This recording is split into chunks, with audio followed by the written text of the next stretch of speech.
Bueno, buenos días a todos. Se me complicó. Con este pasaje se me complicó.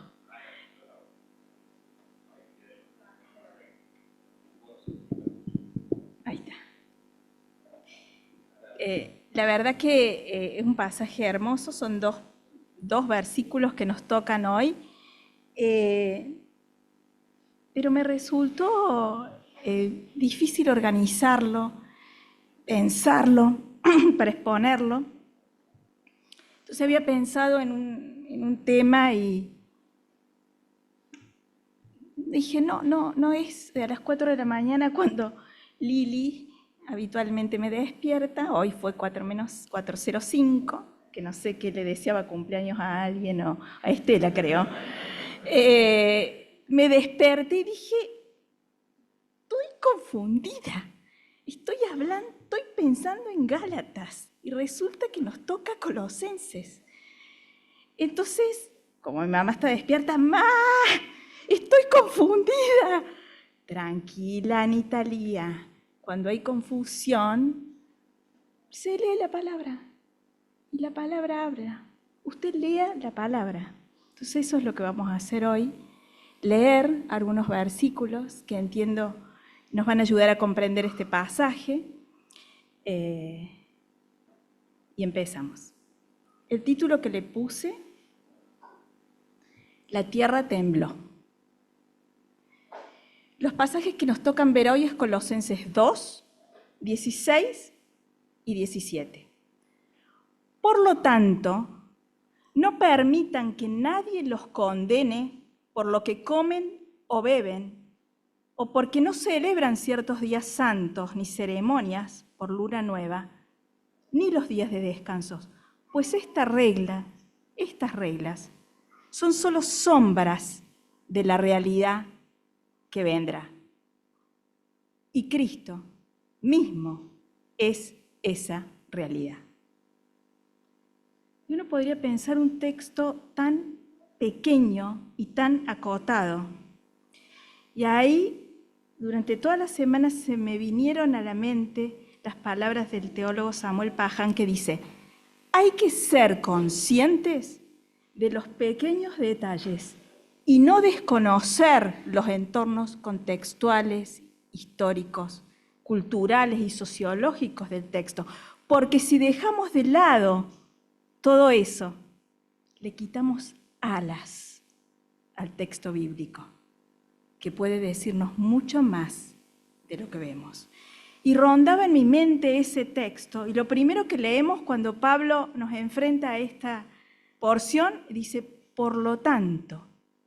Entonces eso indica que hay que tener en cuenta lo que Pablo viene diciendo y lo que venimos estudiando durante todos los domingos.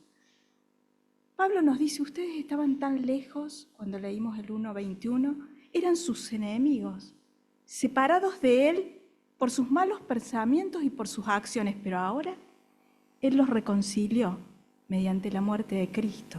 Como resultado, los ha trasladado a su presencia y ahora son santos, libres y pueden presentarse delante de él ninguna falta.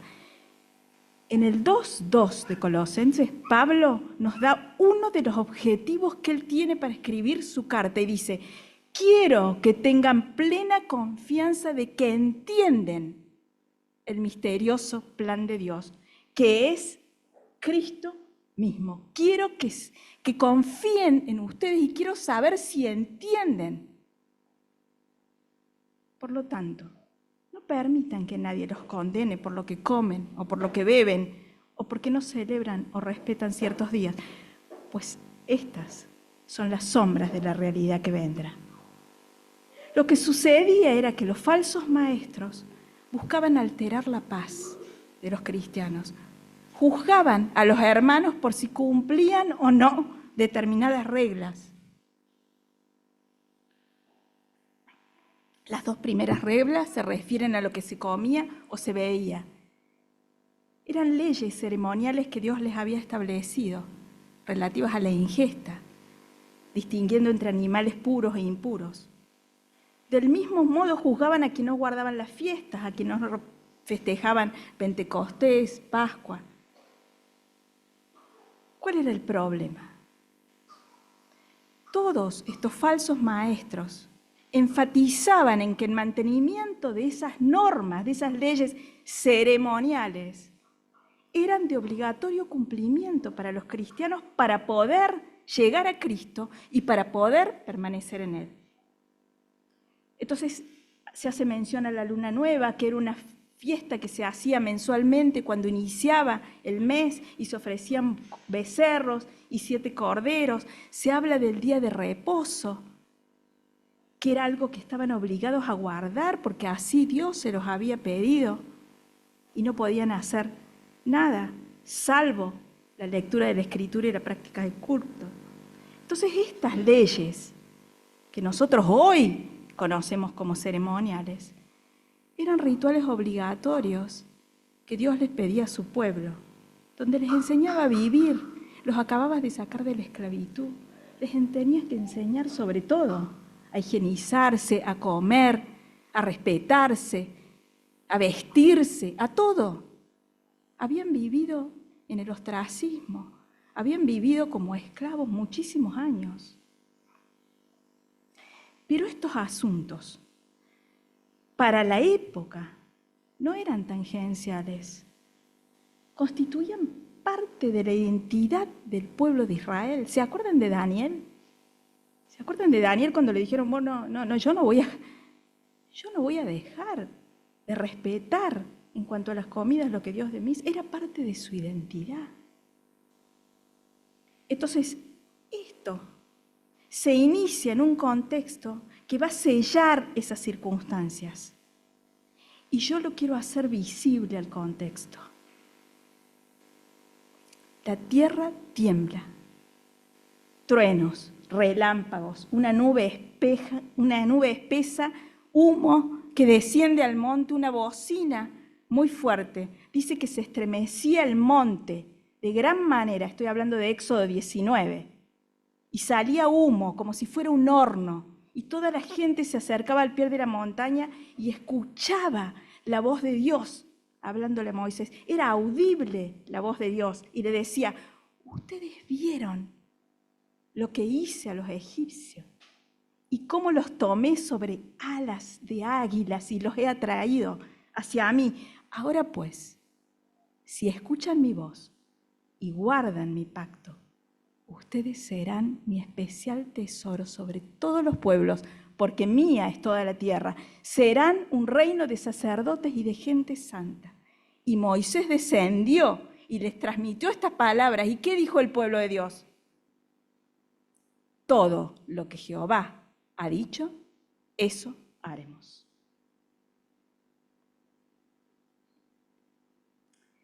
Dios los había liberado de la esclavitud y a través de sus leyes los acompañaba.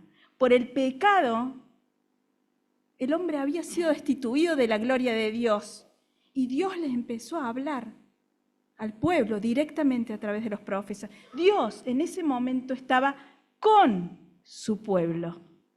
A los hombres fieles les había revelado las sombras de lo que iba a venir, una foto de lo que iba a venir.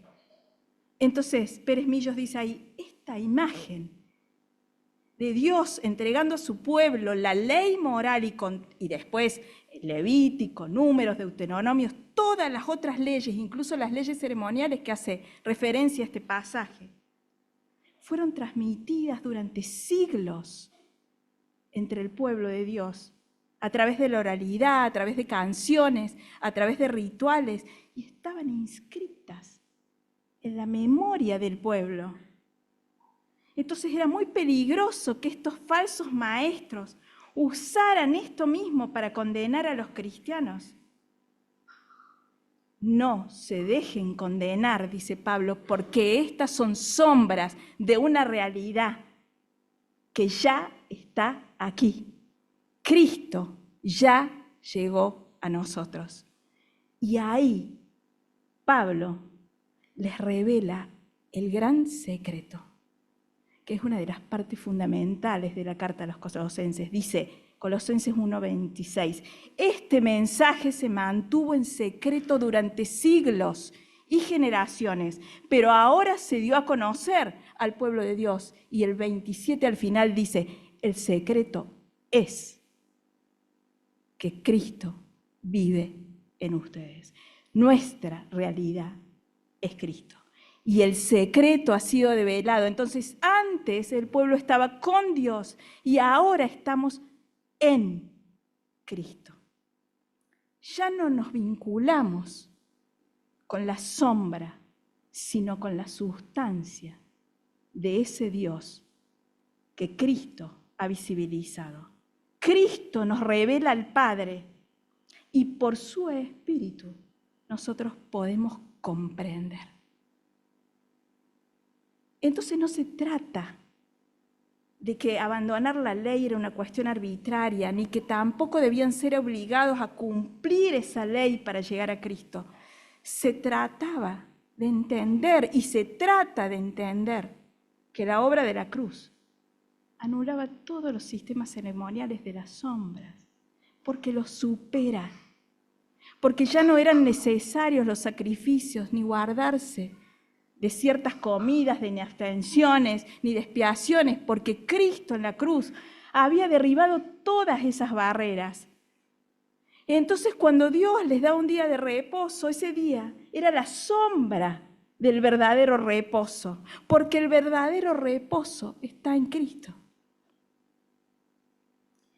Josué 1:9 dice, mira que te mando que te esfuerces. En el antiguo pacto de las piedras de Moisés, el hombre debía hacer cosas y esforzarse, y Dios lo iba acompañando en ese trayecto y no lo dejaba nunca. Era ese hombre haciendo la obra con la ayuda de Dios. Cristo nos cambia de posición. Ahora estamos en Cristo. Y surge la frase, ahora ya no vivo yo, vive Cristo en mí. Ya no se trata de esfuerzo, ahora se trata de rendición. Bueno, sencillo. No es sencillo entender que no tenemos que hacer nada. Y mucho menos para los judíos de ese tiempo, que vivieron siglos, años de su vida esforzándose para cumplir la ley que Dios les había dado. Y Pablo nos invita a reflexionar en esta línea histórica y nos dice, el primer pacto, Dios se hace presente con una voz audible para liberarlos de la esclavitud y les deja leyes para que se convirtieran en un pueblo santo, completamente consagrado. El pueblo estaba con Dios. Y luego Pablo nos invita a reconocer el nuevo pacto, cuando la tierra tiembla otra vez, cuando Dios se hace presente una vez más, pero ahora, en silencio absoluto, abandona a su Hijo en la cruz por amor a nosotros. Y al tercer día los resucita. Y esas sombras del pasado que nos relata la historia del Antiguo Testamento encuentran su cumplimiento en la cruz.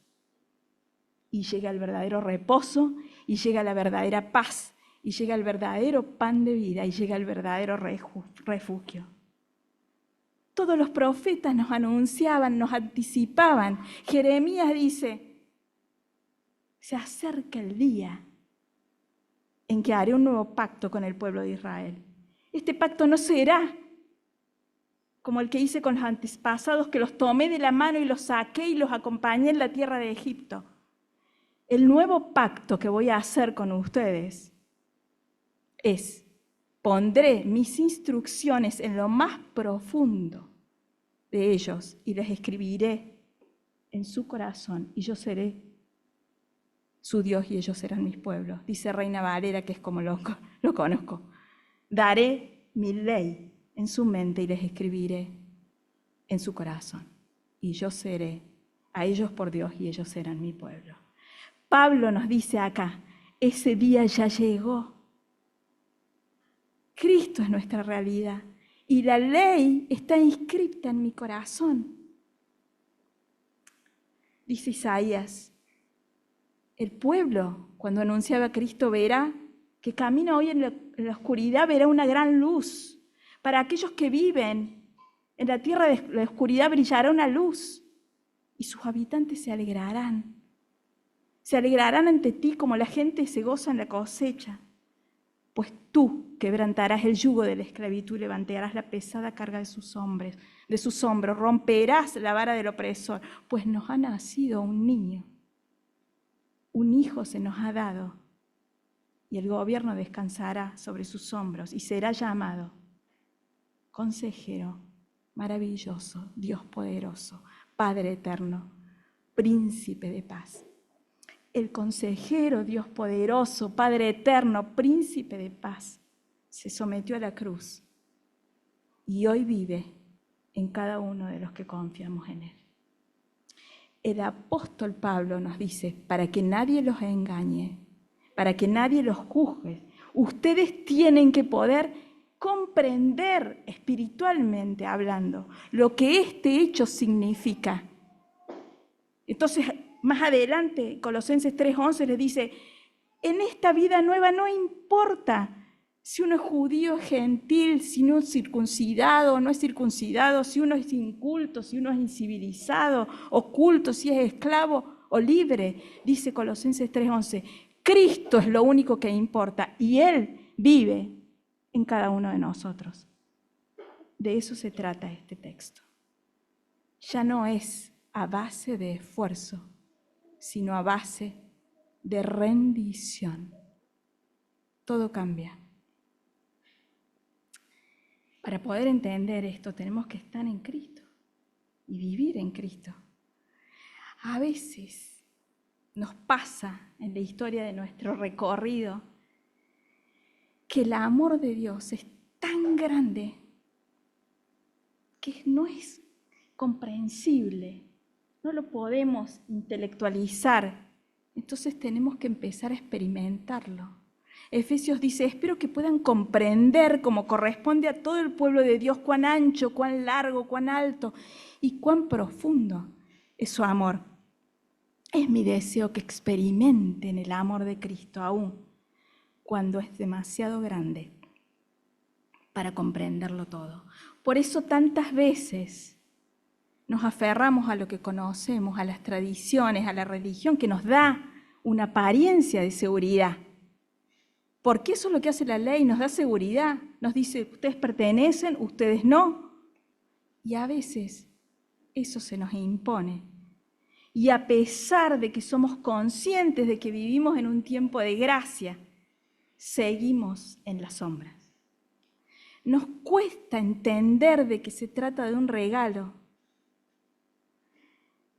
que no exige nada de nosotros, excepto nuestra rendición para que el Espíritu pueda cambiarlo todo. Y es necesario cambiarlo todo, y ese todo abarca cada uno de los aspectos de la vida. Y el comprender espiritualmente lleva tiempo, nos lleva tiempo.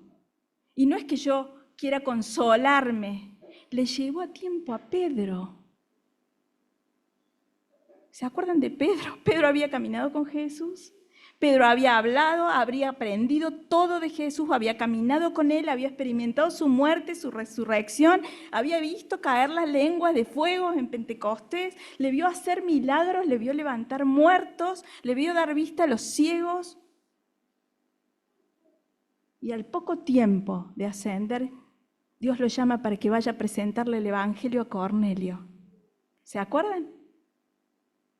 ¿Y Pedro? No. Entonces, en una visión, porque todo, por supuesto, que todo era hacer evidente esto. En una visión le pone animales de todas clases y le dice, Pedro, vos podés comer. No, yo no como de animales impuros. 3 veces le tuvo que decir el Señor a ese Pedro, no llames impuro a lo que Dios ha hecho libre. Igualmente Pedro va a la casa de Cornelio pensando en qué significaba todo esto. Y cuando llega a Cornelio, le dice, bueno, yo tuve otra visión y vos tenés que decirme algo. Y Pedro, incluso en la casa, le dice, ustedes saben cuán abominable es para un varón judío sentarse en la mesa de Dios. Ustedes saben, dice Reina Valera, que va contra nuestras leyes que un hombre judío se relacione con gentiles y entre en su casa. Pero en el camino, Dios me ha mostrado que ya no debo pensar que alguien es impuro o no. El 10:34 del libro de Hechos es, ahora comprendo, dice Pedro, que Dios no hace acepción de personas. Ahora veo con claridad. Este ahora comprendo es muy significativo para nosotros. Pedro había estado con Jesús, lo había escuchado, lo había podido tocar y sin embargo todavía necesitaba comprender que ya no era cuestión de forzarse y seguir cumpliendo y seguir viviendo en las sombras. Esto es lo que nos dice Pablo hoy, es tiempo de comprender. Comprender nuestra nueva posición y preguntarnos si hay aspectos de nuestra vida que siguen en las sombras. Por supuesto que hoy no se trata de comidas ni de bebidas, en algunos casos, ¿no? Ni de fiestas, o si trabajamos o no en el día de reposo. Eso quizás ya no está en discusión para nosotros, pero hemos construido otras reglas. ¿Qué es lo que todavía hoy nos falta comprender? Quizás debemos tomar conciencia de nuestras tendencias religiosas, esas que van construyendo sedimentos que después se transforman en cimientos y que después se transforman en paredes y en muros que nos dividen. Hace como 2 meses estuve en un almuerzo, creo que para el 25 de mayo, algo así, con mis primas de parte de mi mamá. Venimos todas de una tradición cristiana evangélica muy fuerte. Mi mamá, mis tíos, ancianos de la iglesia, mi abuelo, fundador de la iglesia de La Rioja. Y claro, ellas tienen algunas marcas en su corazón. Y cuando se armó el locro, yo les dije, por favor, de política no vamos a hablar porque es un escándalo. Y bueno, entonces hablemos de religión. Y ellas se pusieron a recordar, me dice, como anecdótico, ¿se acuerdan cuando se armó un lío en la iglesia de La Rioja porque cambiamos el horario de la cena del Señor? ¿Y se acuerdan cuando íbamos, esto delata la edad, ¿no? Cuando íbamos con mantilla y que usábamos la mantilla? Ay, yo digo, me encantaba usar la mantilla y resulta que cuando me bauticé la pude usar 3 meses porque decidieron que la mantilla no se usaba más. Y me quedé con esa mantilla guardada. Y mis primas decían, ¿y se acuerdan que no nos dejaban maquillarnos? Ya me importaba eso porque no me interesaba. ¿Y se acuerdan que no nos dejaban ir a las fiestas de 15 porque no podíamos bailar? ¿Y se acuerdan tal cosa? ¿Y se acuerdan que no podíamos usar pantalón? Ellas son un poco más grandes que yo. ¿Se acuerdan que no podíamos usar pantalón? Ellas no se congregan más en la iglesia. Una de ellas dijo, eso no es Cristo. Eso no es el Evangelio.